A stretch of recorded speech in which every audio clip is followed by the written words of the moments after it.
प्रश्न है, कोशिका का पावर हाउस किसे कहा जाता है? तो इसका आंसर हो जाएगा ऑप्शन नंबर सी।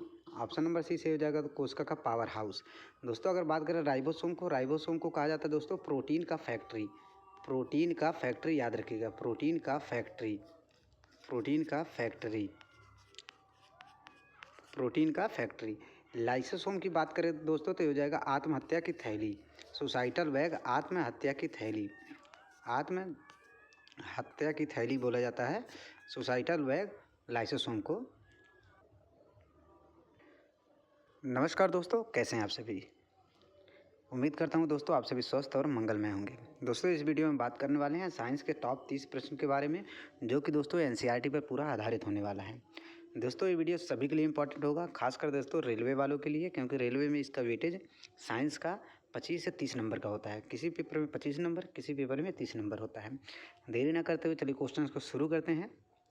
पहला क्वेश्चन है दोस्तों, 200 ओम प्रतिरोध वाले एक उपकरण में 220 वोल्ट की बैटरी संचालित होती है। उपकरण की शक्ति ज्ञात कीजिए।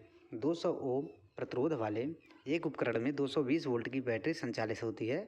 उपकरण की शक्ति ज्ञात कीजिए। तो शक्ति का फार्मूला क्या होता है दोस्तों? शक्ति का पावर का P बराबर होता है दोस्तों V इंटू आई।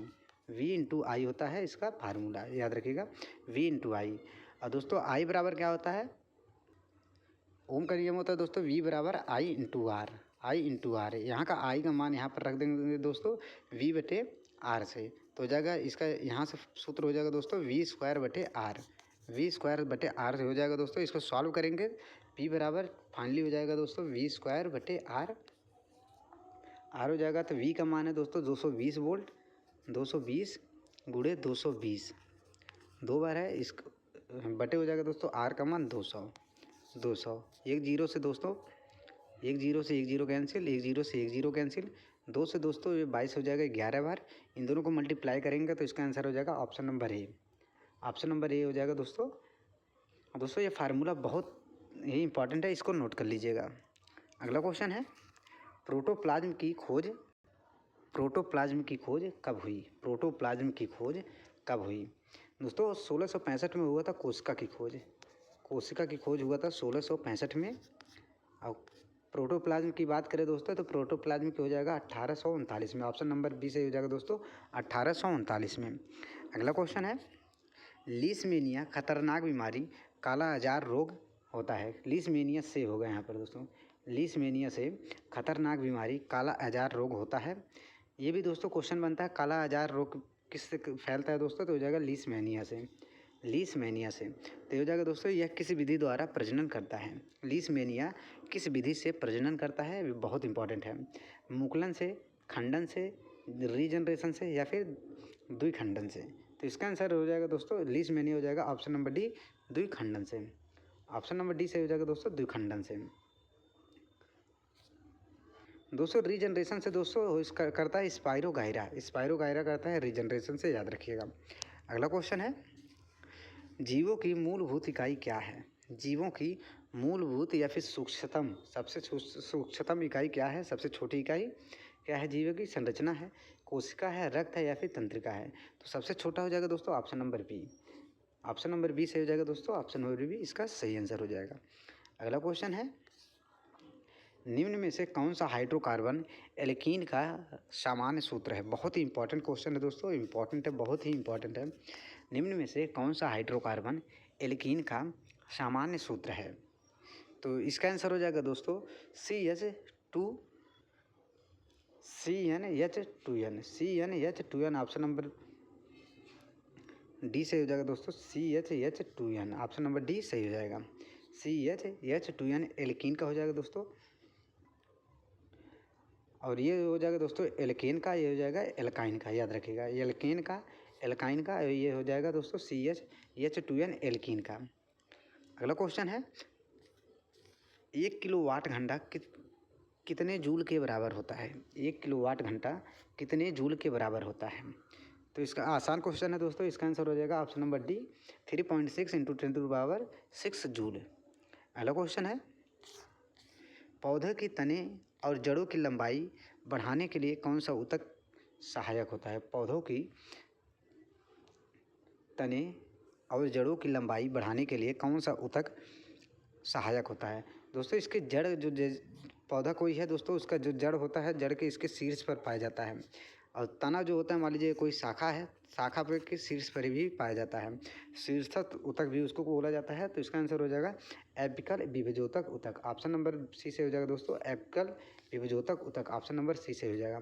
फ्लोएम का कार्य क्या होता है दोस्तों? ये फूड भोजन का संवहन करना। और जाइलम का काम होता है दोस्तों जल का संवहन करना। ये दोस्तों पादपों या फिर पेड़ पौधों में संबंधित ये सब क्वेश्चन हैं। अगला क्वेश्चन है, यशयन किस तत्व का रासायनिक नाम है? यशयन किस तत्व का रासायनिक नाम है? लीड का है, सोना का है, टिन का है या फिर एंटीमनी का है? तो इसका आंसर हो जाएगा दोस्तों, यशयन किसके लिए प्रयोग किया जाता है? तो हो जाएगा दोस्तों टिन का। ऑप्शन नंबर सी से हो जाएगा दोस्तों टिन का। टिन ऑप्शन नंबर सी से हो जाएगा दोस्तों टिन। लीड का हो जाता है दोस्तों पीबी। सोना का हो जाता है दोस्तों एयू। याद रखिएगा, सोना का बहुत बार पूछता है, तो ये सोना का एयू। लीड का हो जाएगा पीबी। और दोस्तों एंटीमनी का क्या होता है? एसबी। एंटीमनी का क्या होता है? एसबी। अगला क्वेश्चन है, एक वस्तु को अवतल दर्पण के सामने फोकस और ध्रुव के बीच रखा जाता है तो प्रतिबिंब कैसा बनता है? एक वस्तु को अवतल दर्पण के सामने फोकस और ध्रुव के बीच रखा जाता है तो प्रतिबिंब कैसा बनेगा? आभासी बड़ा और दर्पण के पीछे, आभासी बड़ा और दर्पण के सामने, वास्तविक बड़ा और दर्पण के पीछे, या फिर आभासी छोटा और दर्पण के पीछे? तो दोस्तों चलिए बना लेते हैं अवतल दर्पण। ये हो जाएगा दोस्तों अवतल दर्पण। ये हो जाएगा मुख्य अक्ष, यहाँ पर हो जाएगा पी। क्या पूछा है दोस्तों? अवतल के सामने फोकस और ध्रुव, यहाँ पर हो जाएगा दोस्तों फोकस। फोकस, इसके बीच में अगर कोई वस्तु रखा गया है तो ये कुछ होकर ऐसा ही जाएगा दोस्तों, जो कि दोस्तों फोकस से होते हुए जाएगा। एक दोस्तों फोकस से किरण निकालते हैं तो ये दोस्तों कुछ ऐसे होकर जाएगा। इसको पीछे अगर एक्सटेंड करेंगे तो यहाँ पर एक दोस्तों यहाँ पर पीछे ये बनता हुआ नजर आएगा, पीछे आभासी बनेगा। तो इसका आंसर हो जाएगा आभासी बड़ा और दर्पण के पीछे। ऑप्शन नंबर ए से हो जाएगा दोस्तों आभासी बड़ा और दर्पण के पीछे। अगला क्वेश्चन है, बच्चों में लिंग का निर्धारण किस पर निर्भर करता है? बच्चों में लिंग का निर्धारण किस पर निर्भर करता है? माता के गुणसूत्र पर, पिता के गुणसूत्र पर, माता और पिता दोनों के गुणसूत्र पर, या फिर न तो माता या फिर न पिता के गुणसूत्र पर? तो इसका आंसर हो जाएगा दोस्तों पिता के गुणसूत्र पर। ऑप्शन नंबर बी से हो जाएगा दोस्तों पिता के गुणसूत्र पर। माता में गुणसूत्र हो तो माता में होता है दोस्तों 44 प्लस यक्स है यक्स। माता में फीमेल में हो जाएगा दोस्तों, और मेल में जो होता है दोस्तों 44 प्लस यक्स और वाई। अगर यक्स जाता है तो लड़की का निर्माण होता है, वाई जाता है तो मेल का निर्माण होता है लड़की का। अगला क्वेश्चन है, यदि किसी परमाणु के न्यूट्रॉन की संख्या 12 तथा द्रव्यमान संख्या 27 है तो परमाणु में इलेक्ट्रॉनों की संख्या क्या होगी?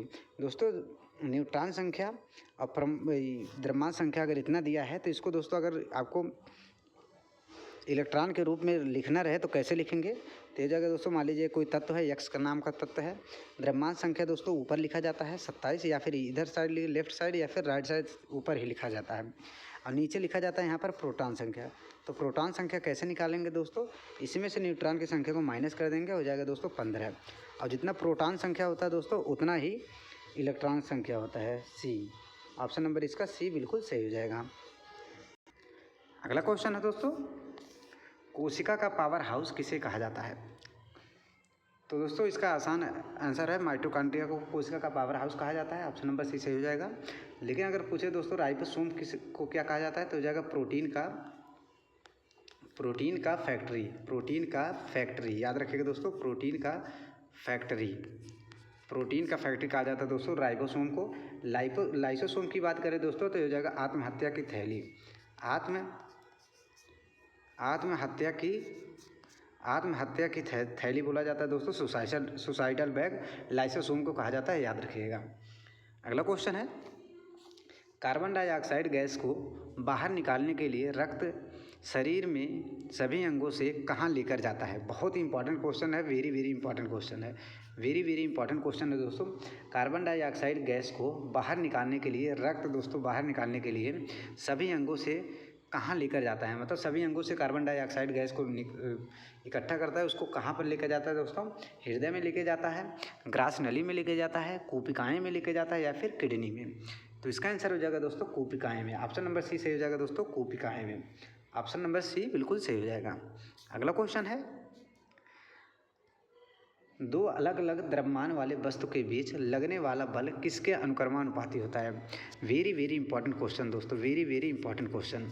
दो अलग अलग द्रव्यमान वाले वस्तु के बीच लगने वाला बल किसके अनुक्रमानुपाती होता है? मान लीजिए दोस्तों कोई वस्तु एक है m1 द्रव्यमान का, कोई दूसरा वस्तु है दोस्तों m2 द्रव्यमान का। इन दोनों के बीच की दूरी है दोस्तों r है। इन दोनों के बीच लगने वाला बल कैसे निकाला जाता है दोस्तों? तो F बराबर होता है दोस्तों, F बराबर G कैपिटल G m1 गुणे m2 बटे r स्क्वायर। अब इसमें पूछा दोस्तों ये जो बल है, बल F है, किसके अनुक्रमानुपाती होता है, किसके प्रोपोर्शनल होता है दोस्तों? तो एक तो हो जाएगा दोस्तों गुरुत्वाकर्षण नियतांक G से, और दूसरा हो जाएगा दोस्तों द्रव्यमान के गुणनफल से m1 इंटू m2 से। अगर दोस्तों पूछे किसके व्युत्क्रमानुपाती होता है, किसके इन्वर्सली प्रोपोर्शनल होता है बल, तो हो जाएगा दोस्तों दूरी के r के इन्वर्सली प्रोपोर्शनल होता है। बहुत इंपॉर्टेंट है दोस्तों, इस पर न्यूमेरिकल भी पूछा जाता है, बहुत न्यूमेरिकल इस पर आता है। तो इसका आंसर हो जाएगा दोस्तों दोनों वस्तु के द्रव्यमान के गुणनफल पर।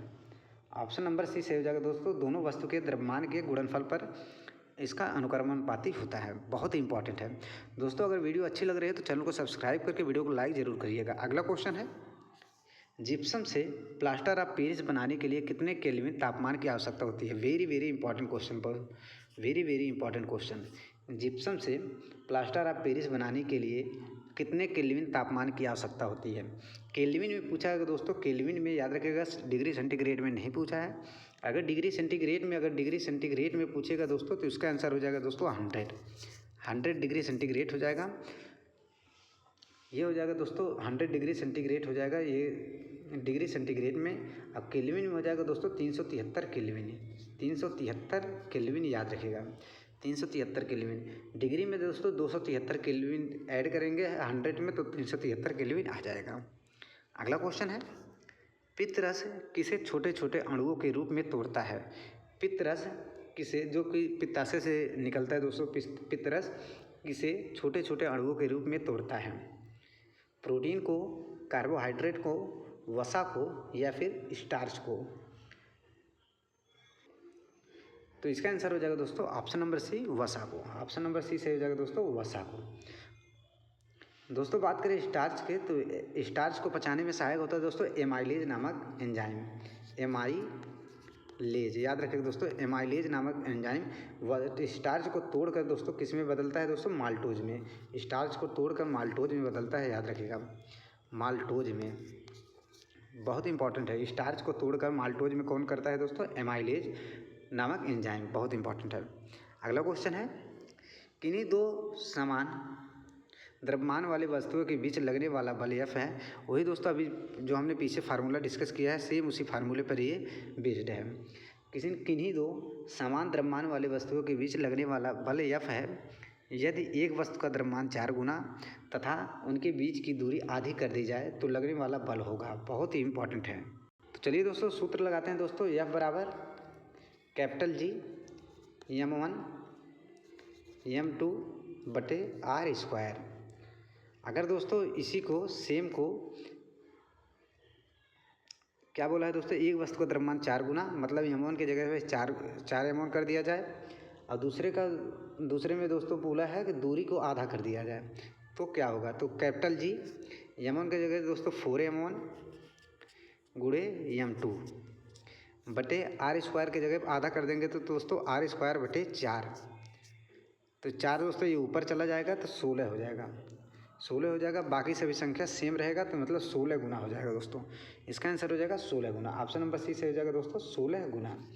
ऑप्शन नंबर सी से हो जाएगा दोस्तों 16 गुना। इसको आपको फार्मूले पे पुट कर दीजिए, आंसर अपने आप आ जाएगा। कभी कभी पूछता है दोस्तों दोनों वस्तु का द्रव्यमान देगा, m1 का मान भी दे देगा, m2 का भी मान दे देगा, कैपिटल G का मान दे देगा, F का मान देगा, बल का मान दे देगा, तो उसका दूरी पूछेगा दोस्तों। तो उसी फार्मूले पे आपको सिंपली रखना है, कैलकुलेशन करना है, आपका आंसर आ जाएगा। अगला क्वेश्चन है, एक कार हर सेकंड में समान दूरी तय करती है। एक कार हर सेकंड में समान दूरी तय करती है तो कार किस प्रकार की गति में है? वृत्ताकार गति में है, असमान त्वरण से है, एक समान त्वरण से है या फिर एक समान गति से है। तो इसका आंसर हो जाएगा दोस्तों यूनिफॉर्म मोशन, एक समान गति। ऑप्शन नंबर डी सही हो जाएगा दोस्तों यूनिफॉर्म मोशन। अगला क्वेश्चन, प्रतिवर्ती चाप, प्रतिवर्ती चाप या फिर रिफ्लेक्स आर्क, मतलब तुरंत किसी चीज़ से दोस्तों अवगत होना, अपना शरीर का जो सेंसिटिव तंत्रिकात्मक का जो सेंसर ऑर्गेनेंस होता है काम करना, और किस भाग द्वारा नियंत्रित किया जाता है, तंत्रिका तंत्र के किस भाग द्वारा नियंत्रण किया जाता है। जैसे दोस्तों अगर मान लीजिए आपका हाथ या फिर पाँव कहीं दब जाता है, तुरंत आप दर्द महसूस हो जाता है, ये सब एक्शन किसके द्वारा नियंत्रित किया जाता है, मेडुला द्वारा। मेडुला होता है दोस्तों अनैच्छिक क्रिया, मान लीजिए आँख का पलकना, दिल का धड़कना, आंसू निकलना, ये सब दोस्तों मेडुला द्वारा नियंत्रित हो, जिसे अपने बस में जो नहीं होता है वो सब मेडुला द्वारा होता है, मेडुला द्वारा। और इसका आंसर हो जाएगा दोस्तों मेरु रज्जु। ऑप्शन नंबर बी सही हो जाएगा दोस्तों मेरु रज्जु, मेरु रज्जु। अगला क्वेश्चन है, विषाणुओं का अध्ययन क्या कहलाता है, विषाणुओं का अध्ययन क्या कहलाता है, फाइकोलॉजी, माइकोलॉजी, पोमोलॉजी या फिर वायरोलॉजी। तो इसका आंसर हो जाएगा दोस्तों option number D virology, option number D virology. Phycology हो जाएगा दोस्तों शैवालों का अध्ययन, शैवालों का अध्ययन याद रखिएगा। माइकोलॉजी हो जाएगा दोस्तों कवकों का अध्ययन, कवकों का अध्ययन। पोमोलॉजी हो जाएगा दोस्तों फूलों का अध्ययन, फूलों का अध्ययन हो जाएगा दोस्तों पोमोलॉजी। बहुत ही इंपॉर्टेंट है ये सभी दोस्तों, याद रखिएगा। छोटे छोटे जो क्वेश्चन से जो होते हैं दोस्तों, ये सभी इंपॉर्टेंट होते हैं। अगला क्वेश्चन है, 5 डिग्री सेंटीग्रेड तापमान कितने फ़ारेनहाइट के बराबर होता है। इसको दोस्तों आप लोग कमेंट करके बताइएगा। ये भी फार्मूला बेस होता है दोस्तों, एक पूरा फार्मूला बेस पर है। इसको आप लोग कमेंट करके बताइएगा।